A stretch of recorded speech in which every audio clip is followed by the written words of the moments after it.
راستے سے کسی نقصان دہ چیز کا اس نیت سے ہٹا دینا کہ کسی کو اس سے نقصان نہ پہنچے بھی صدقہ جاریہ ہے۔ بھوک واپسی کے راستوں کی فکر بھلا دیتی ہے۔ دو میٹھے بول انسان تو کیا حیوان کو بھی زندگی بھر کے لیے اپنا بنا سکتے ہیں۔ ہمیں الف انارٹ سے زیادہ الف انسانیت سیکھنے کی ضرورت ہے۔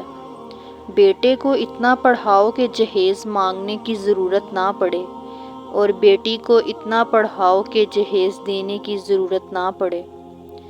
اتنی دور جا کر حاجی بن سکتے ہیں تو ایک دوسرے کے قریب رہ کر انسان کیوں نہیں بن سکتے؟ غلط پاس ورڈ سے ایک چھوٹا سا موبائل لاک نہیں کھلتا۔ غلط طریقہ زندگی سے جنت کے دروازے کیسے کھلیں گے؟ کچھ سوچیں درد کا دروازہ کھول دیتی ہیں۔ وہ لوگ کتنے ظرف والے ہوتے ہیں نا، جو روز دکھی ہونے کے باوجود رشتے نبھانے میں لگے رہتے ہیں۔ تین چیزیں کبھی واپس نہیں آتی: بولے گئے الفاظ، گزرا ہوا وقت، ٹوٹا ہوا بھروسہ۔ وقت اچھا ہو یا برا بدلتا ضرور ہے۔ انسان سے امید لگانا مت، اور اللہ سے امید ہٹانا مت۔ زندگی بہت عجیب ہے۔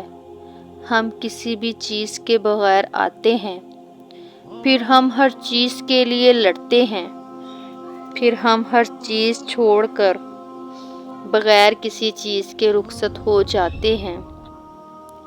درود پاک اتنی تیزی سے انسان کے گناہوں کو مٹاتا ہے کہ اتنی تیزی سے پانی بھی آگ کو نہیں بجھاتا۔ کچھ نیکیاں ایسی بھی ہونی چاہیے جن کا اللہ کے سوا کوئی گواہ نہ ہو۔ ایک بات یاد رکھیں، جب آپ کسی کا اچھا کر رہے ہوتے ہیں تب آپ کا بھی کہیں اچھا ہو رہا ہوتا ہے۔ اتنی کوشش ضرور کیا کریں کہ کوئی آپ کی وجہ سے رب کے سامنے نہ روئے۔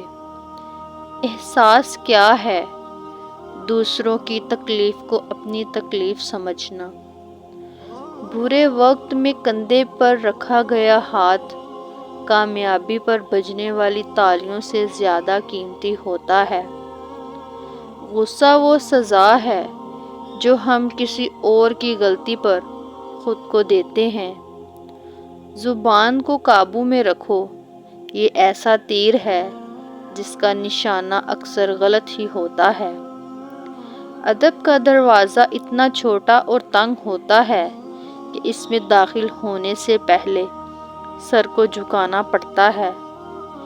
غریبوں کی ہائے اور فارغ لوگوں کی رائے کبھی نہیں لینی چاہیے۔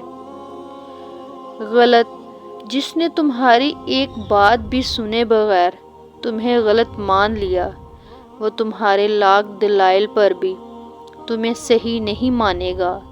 لوگوں کو خوش کرنا ناممکن ہے۔